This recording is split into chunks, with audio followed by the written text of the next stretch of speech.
Different view today, huh? Yeah. Well, that's all thanks to macOS Ventura,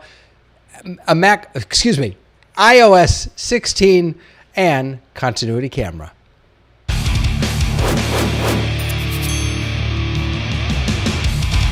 Hey everybody, David Paskin here, your Torah tech guy, and I'm here to give you some great tech for your great Torah. So the day is finally here. It actually came yesterday when macOS Ventura finally launched. I've been playing around with the beta for a little while, but now we actually have the full release. And what you're looking at now is continuity camera. So let's take a step back. What is continuity camera? So continuity camera allows you to use your iPhone as a webcam for Mac. So you basically mount your phone somewhere, and it will automatically be seen by pretty much any application. Zoom, it works in Ecamm. We'll talk though about some funny stuff that goes on. You have some really nice controls over it. You can use video effects like center stage. That's what I had on before. Portrait mode. I'll show you all these, studio light. So it's a really neat thing. So how do you use it? How do you set it all up? So the first thing we need to do is let's talk about how to actually mount the phone. So the official mount, the one that they actually showed off at, was it, I forget what it was, developer, I don't remember. In any case, Apple showed this one off, is this Belkin mount. It's an iPhone mount with MagSafe for Mac notebooks. So I grabbed one of these. It's nice. So this side is all magnet. On this side, you've got this little guy that flips out, which allows you to rest it on top of your MacBook. And then you've also got this ring here that you can use for, to hold on to it, or you can use it as a stand. It works really, really well. Here's the thing about this, though. This will only work on a laptop, specifically a MacBook. And that's because if you look at how tiny the little ridge is that sits on top of so it sits like that on top of your monitor, this will not work on any third-party monitors unless they have very, very, very thin tops. So in order to get this to work with a monitor, what I did is I grabbed two different little pieces of gear here, and I'll show you what these are. Let me jump back over to here so you can see. Here we go. So the first is this webcam stand. So this simply is flexible, and then there's a screw at the top, and when you pair this with one of these iPhone mounts, this is an Octa mount, then you put those two together, and then this will basically sit on top of any monitor. So let me show you again the way I've got it set up here.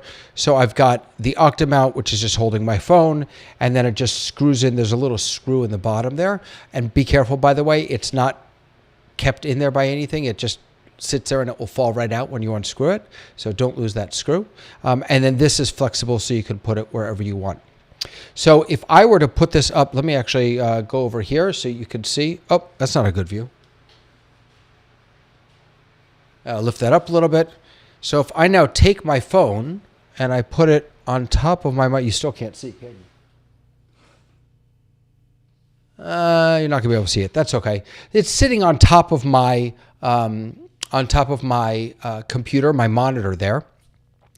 And now it automatically, just as soon as you put it there and you lock the phone, it automatically is found by everything. It's really a little creepy. So let me go over to this view so you can see. So there it is. And now you can see I've got center stage turned on, so it's tracking me, which is really nice. Let me bring you in and show you how you get all these, the video effects to work. So we're going to go up here to, what do they call this? I don't even know what they call this. This thing up here. I'm not sure what they call this. The control center, I think. And then up at the top here, you'll have a button that says video effects. Generally, this will be off. Let me turn that off so you can see what it looks like. Right, so there it is off. You just click on it, and then you can see your iPhone camera. You can see what app is using it.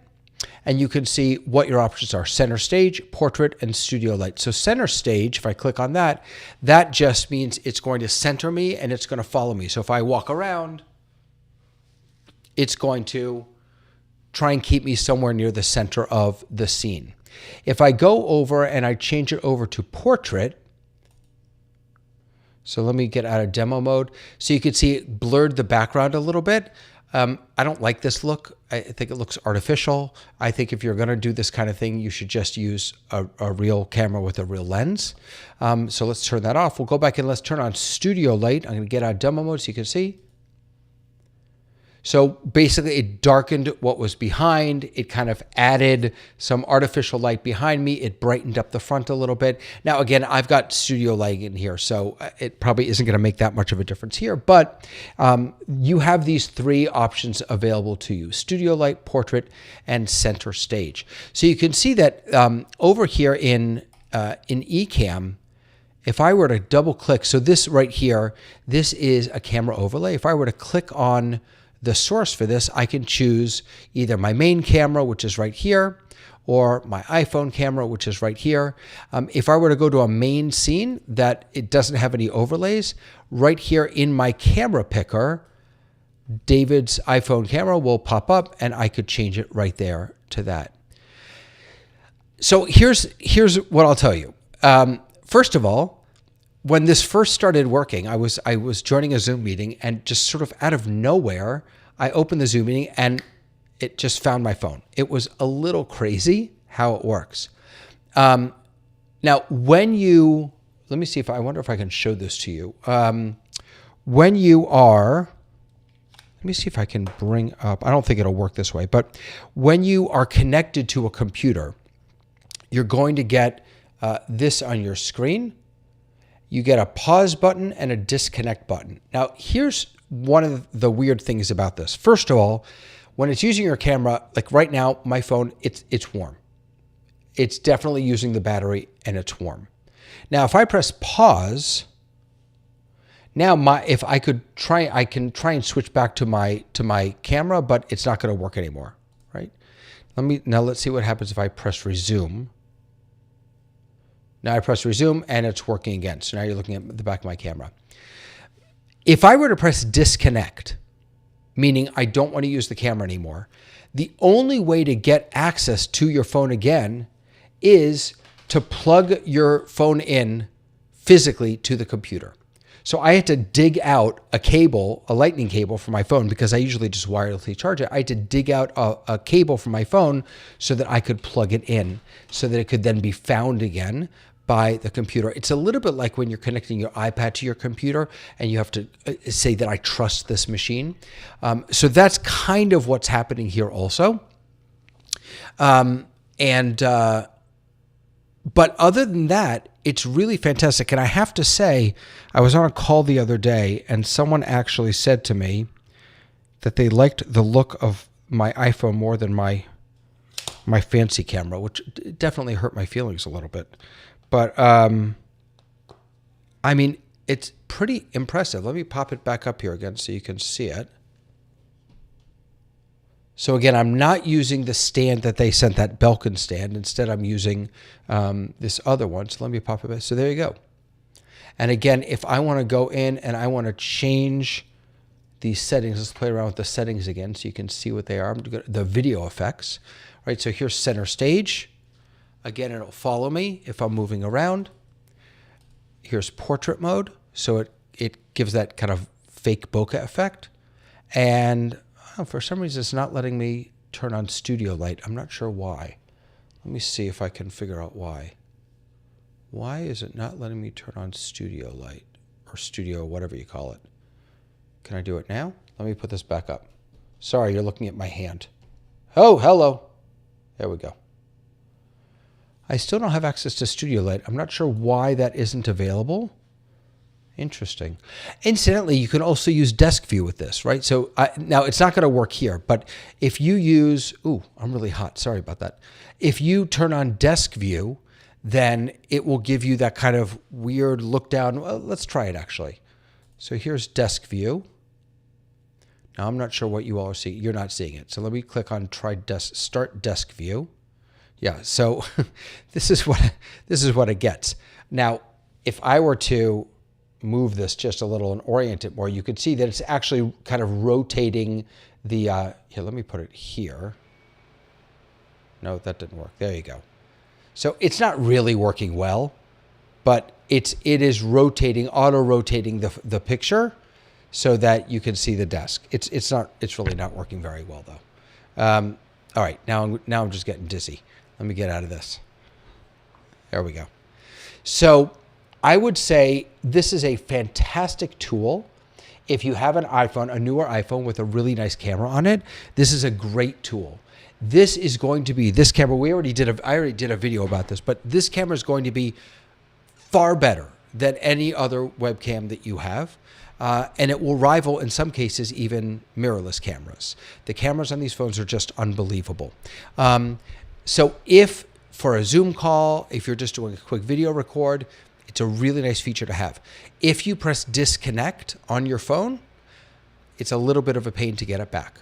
And I've struggled a little bit. I've had to reconnect. So if I had eCam open, I was connected with my iPhone, I disconnected it, and then I came back and tried to reconnect it in eCam. Sometimes it wouldn't always show up. I had to quit eCam, start again. So it's a little finicky still. Remember, eCam it has not really been updated yet for this functionality because it just came out.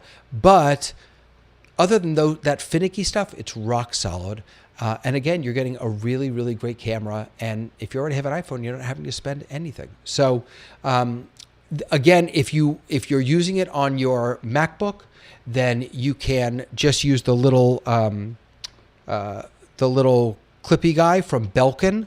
This is a Belkin iPhone mount with MagSafe for Mac notebooks. That's what this is called, this little guy here. And if you're instead wanting to use it on top of an exterior monitor, an external display rather, then you might want to get something like this Octo mount plus the Mocos webcam stand. So these are two good sources for you. And hey, while you're out there looking for these stands and these holders, by the way, I should have showed you, wait, before we do anything else, let me just show you real quick the how this guy works. So here's the phone. I have a thin case on this, but it literally just, it plops right on. It's magnetic. It sticks right on there. And so if I were to go like this, right, I would just mount it on my computer. I would just literally hang it over the back of my MacBook Pro or my MacBook Air and make sure that the camera is on the outside so that everything can be seen and you're good to go. And again, like I said before, you can use this part as a little stand, which works really nicely. So while you're out there, if you're looking for those stands, hey, hop on over to my website, TorahTechGuy.com. I have some great resources there for you.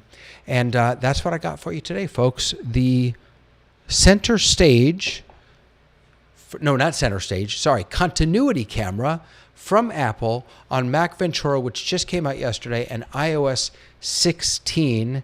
And it's pretty cool. It's pretty cool. All right, guys. See you later. Bye.